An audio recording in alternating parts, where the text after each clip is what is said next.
नमस्कार दोस्तों, आप सभी का स्वागत है आपके अपने नर्सिंग चैनल पर जिसका नाम है target nursing officers. I hope आप सभी की पढ़ाई बहुत अच्छी चल रही होगी और हमारी जो क्वेश्चन सीरीज़ है वो आपको पढ़ाई में हेल्प कर रही होगी।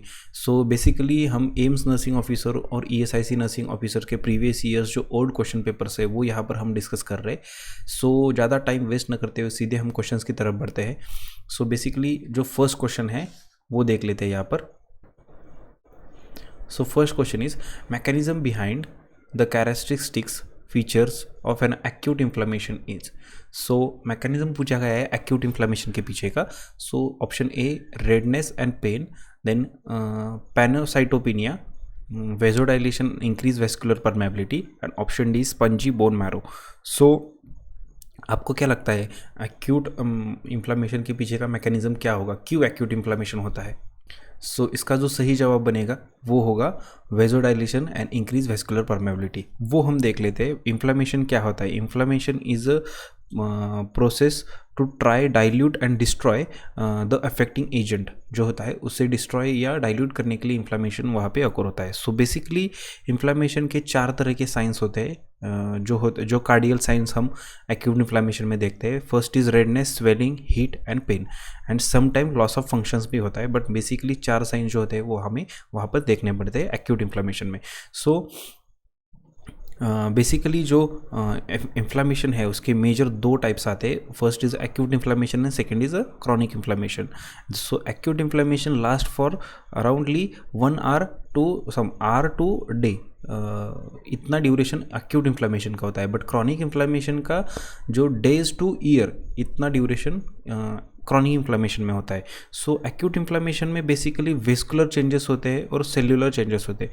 सो बेसिकली जो एक्यूट इन्फ्लामेशन होता है उसमें वेस्कुलर चेंजेस आते हैं जिसमें परमेबिलिटी चेंज होने के कारण जो फ्लूइड होता है वो शिफ्टिंग स्टार्ट होता है वहाँ पे, and then increase vascular permeability की वजह से अल्ट्रा फिल्ट्रेशन रेट इंक्रीज होता है जिससे कि जो अफेक्टिंग एजेंट होते हैं उसको रिमूव करना स्टार्ट होता है। Next question is the surgical creating an opening into organ or space in the body by the sharp instrument known as. So जो सर्जिकली क्रिएटिंग ओपनिंग होती है to see the organs and space into the body by the sharp instrument. Sharp instrument से अगर surgically opening हम create करते हैं तो उसे क्या कहते हैं? Option A laceration, option B abruption, option C puncture, option D incision. So इसका सही जवाब सभी को आना चाहिए क्योंकि ये आसान सवाल है। इसे जो सर्जिकली इंस्ट्रूमेंट से अगर हम वहाँ पर ओपनिंग क्रिएट करते हैं to see the organ and space in the body तो उसे इंसिजन कहा जाता है। सो बेसिकली इंसिजन को कितने टाइप के होते हैं? सो बेसिकली यहाँ पर मैंने डायग्राम दिया है आपको। एक बार वीडियो पॉज करके ये सारे डायग्राम के ऊपर जितने भी पॉइंट्स है उसको एक बार पढ़ना, क्योंकि कभी कभी एग्ज़ाम में सवाल पूछा जाता है कि ये डायग्राम दी जाती है और पूछा जाता है कि ये इंसिजन को क्या कहते हैं, तो इसे ट्रांसवर्स इंसिजन कहा जाता है। ये इंसिजन कौन सी कंडीशंस में यूज़ किया जाता है? ये इंसिजन जो होता है वो लेप्रोटॉमिक कंडीशंस या लीवर ट्रांसप्लांट की कंडीशन में मोस्टली यूज़ किया जाता है। देन मैकनबर्ग बर्नी साइंस कब यूज़ किया जाता है, या ये कंडीशन ये इंसिजन कब लिया जाता है? ये अपेंडिक्स की सर्जरीज़ में यूज़ किया जाता है। देन मिड लाइन इंसिजन्स, ये सभी आप एक बार पॉज करके अच्छी तरह से पढ़ लेना।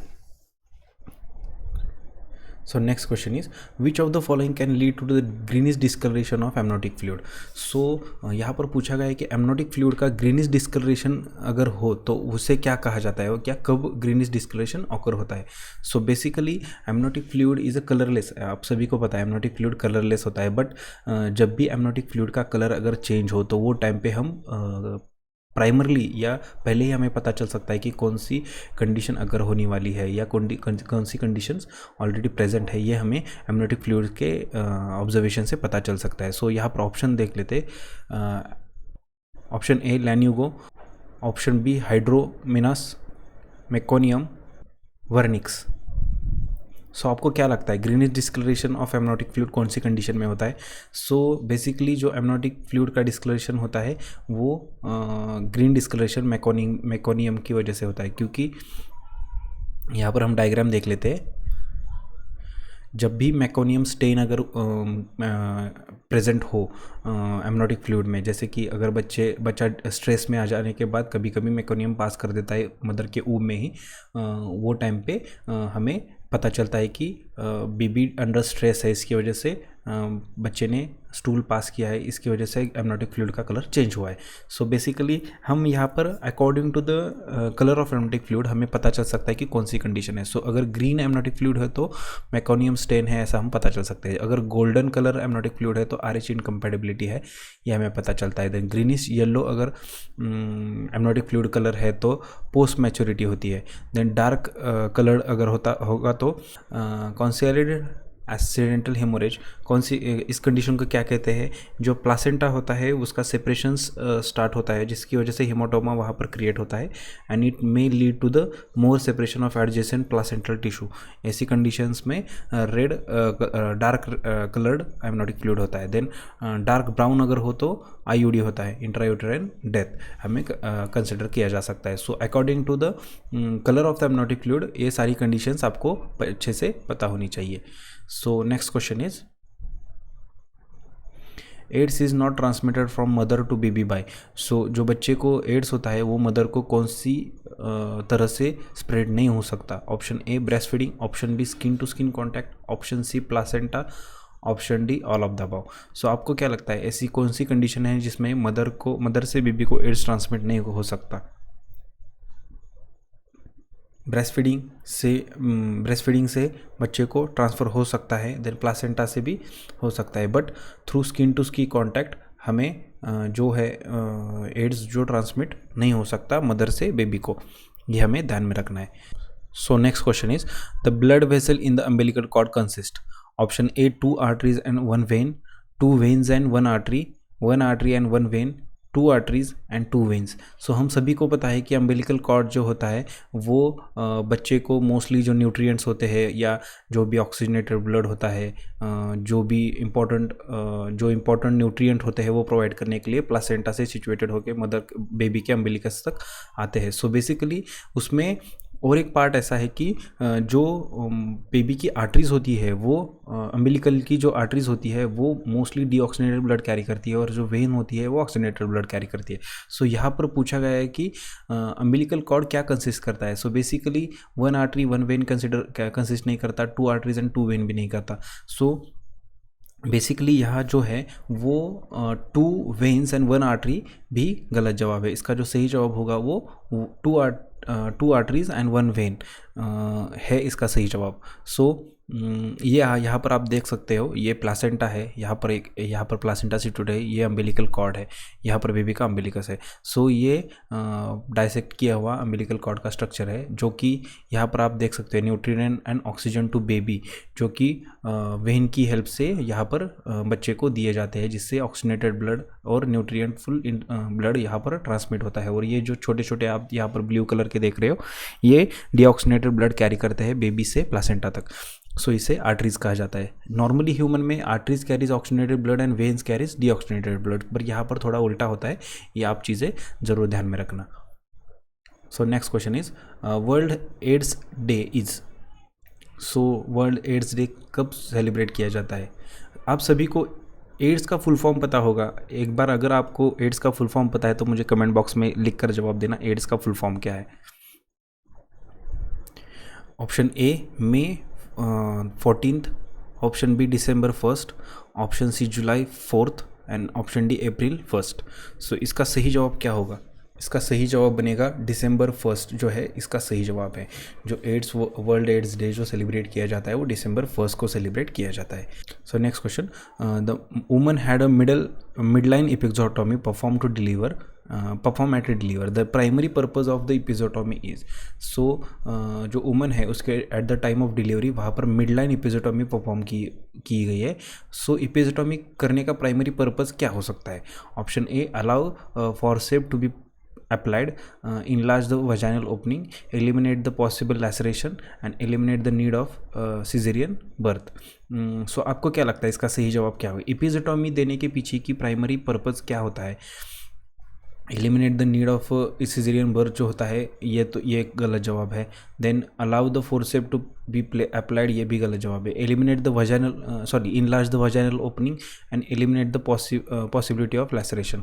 सो कभी कभी बच्चे ये जवाब देते हैं इनलार्ज द वजाइनल ओपनिंग, अगर बेबी का हेड बड़ा हो या वजाइनल ओपनिंग प्रॉपरली नहीं हो, इसकी वजह से बच्चे का डिलीवरी थोड़ा सा कॉम्प्लिकेटेड हो जाता है, तो वो टाइम वजाइनल ओपनिंग इनलार्ज करके हम डिलीवरी परफॉर्म कर लेते हैं। बट सो जब भी हम डिलीवरी वजाइनल डिलीवरी कर रहे हो तो वो टाइम पे वजाइनल ओपनिंग बड़ा करने के लिए ही एपिज़ोटोमी दिया जाता है, बट उसकी जो जो पॉसिबल लैसरेशन होता है वो प्रिवेंट करने के लिए। सपोज बच्चे की eight the time of delivery vaginal opening छोटी हो और बच्चे का हेड बड़ा हो, तो वो टाइम पे टीयर होने के चांसेस होते हैं, वजाइना टीयर होने के चांसेस वहाँ पर ज़्यादा होते हैं। वो प्रिवेंट करने के लिए हम बाय मैन्युअली वहाँ पर एक वे क्रिएट करते हैं जिससे कि डिलीवरी इजीली कंडक्ट हो पाए और इररिलेवेंट लैसरेशन वहाँ पर प्रिवेंट हो पाए। So enlarging the vaginal opening ये गलत जवाब है, ये इसका सही जवाब होगा eliminate the possibility of laceration. Tenderness at the McBurney's point is suggestive to. जो मैकबर्नीज जो पॉइंट होता है, मैंने अभी आपको एक पहले क्वेश्चन में दिखाया था मैकबर्नीज जो इंसिजन होता है, सो वहाँ पर अगर टेंडरनेस हो सजेस्टिव क्या करता है, acute cholecystitis, acute pancreatitis, acute appendicitis, acute gastritis. So McBurney sign कहाँ पे होता है ये पहले हम देख लेते। सो मैकबर्नी साइन जो होता है वो राइट इलियक रीजन के वहाँ पर सिचुएटेड होता है। बेसिकली राइट इलियक रीजन में कौन से ऑर्गन सिचुएटेड होते हैं, सो उसमें कोलिसिस्टाइसिस होने के चांसेस तो नहीं हो सकते, उसके बाद पैंक्रेटाइटिस भी नहीं हो सकता, उसमें होता है एक्यूट अपेंडिसाइटिस। सो यहाँ पर टेंडरनेस हो इसका मेन रीज़न है क्योंकि वहाँ पर अपेंडिक्स सिचुएटेड होता है। सो यहाँ पर हमें पता चलता है कि एक्यूट अपेंडिसाइटिस में ही वहाँ पर टेंडरनेस मैकबर्नीज पॉइंट हमें सजेस्ट करता है कि एक्यूट अपेंडिसाइटिस है। सो इसका सही जवाब बनेगा एक्यूट अपेंडिसाइटिस। यहाँ पर आप देख सकते हो मैकबर्नीज पॉइंट कहाँ से कहाँ होता है। सो अम्बिलिकस से the anterior superior iliac space जो होता है वहाँ तक जो मैकबर्नीज पॉइंट होता है। सो 2/3 of the way of from umbilicus to anterior superior iliac spine, वहाँ पर हमें मैकबर्नीज पॉइंट्स हम कंसिडर करते हैं। सो वहाँ पर सिचुएटेड बेसिकली वहाँ पर अपेंडिक्स ही सिचुएट होता है। सो हमें पता चलता है कि मैकबर्नीज पॉइंट पर टेंडरनेस है इसका मतलब वहाँ पर एक्यूट अपेंडिसाइटिस का प्रॉब्लम वहाँ पर है। सो आई होप आपको ये क्लियर हो गया होगा।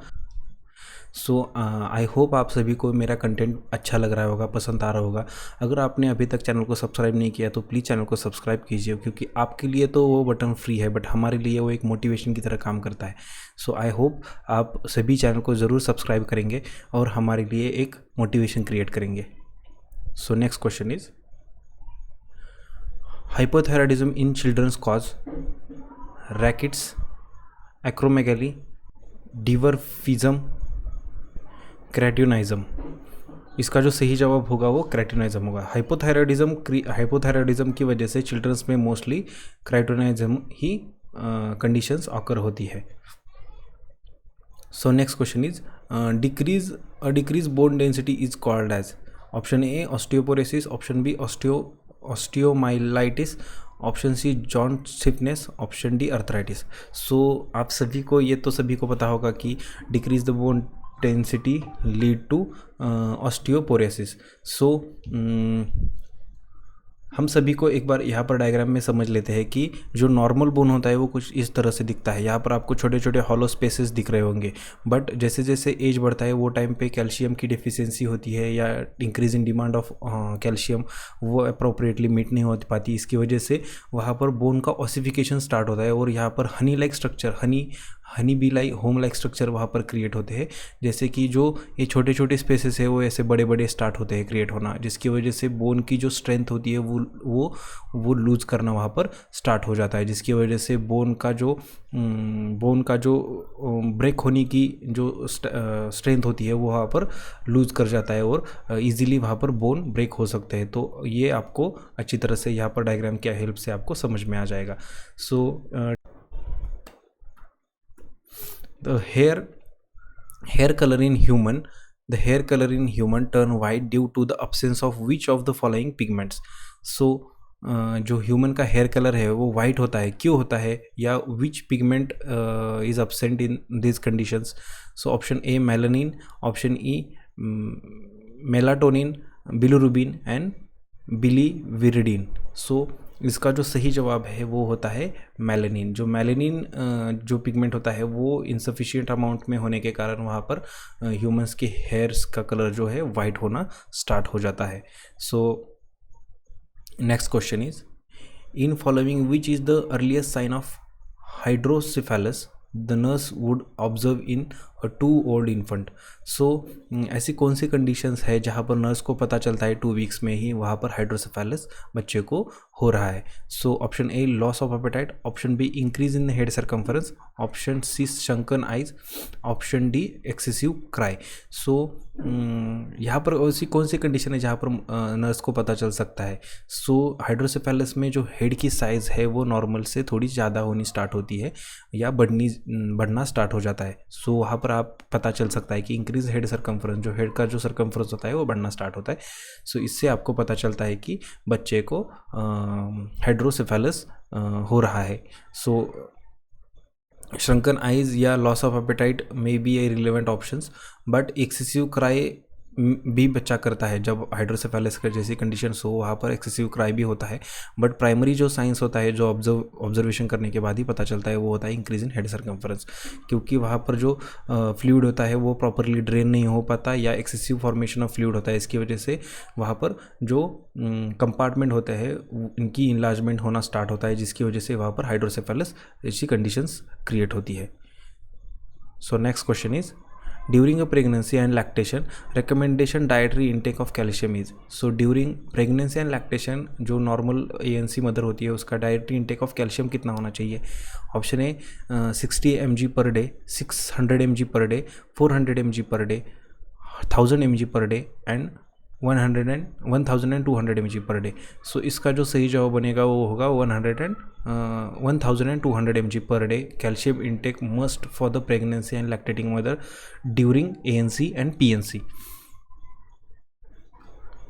सो आपको क्या लगता है इतना इंटेक बढ़ने का रीज़न क्या होता है। सो बेसिकली जो मदर होती है वो टाइम पर बच्चे के वहाँ पर बोन फॉर्मेशंस होते हैं, देन उसके बाद बच्चे को जो इसेंशियल कैल्शियम की रिक्वायरमेंट होती है वो फुलफ़िल करने के लिए बच्चा मदर की बॉडी में जो कैल्शियम होता है उसे यूज़ करना स्टार्ट कर देता है। सो बेसिकली ड्यूरिंग प्रेगनेंसी जो कैल्शियम होती है वो बच्चे की रिक्वायरमेंट प्लस मदर की रिक्वायरमेंट दोनों को फुलफ़िल करने के लिए वहाँ पर एक्सेस इंटेक कैल्शियम करना बहुत ज़रूरी होता है। इसी वजह से हम जो प्रेग्नेंट वुमन होती है उनको 3 वीक्स या 5 वीक्स से 3 मंथ्स या 5 मंथ्स से ही हम कैल्शियम का ओडी डोज स्टार्ट कर देते हैं till the 6 months of her PNC care. So आपको ये ध्यान में रखना है कि कैल्शियम इंटेक बहुत ज़रूरी होता है मदर के लिए।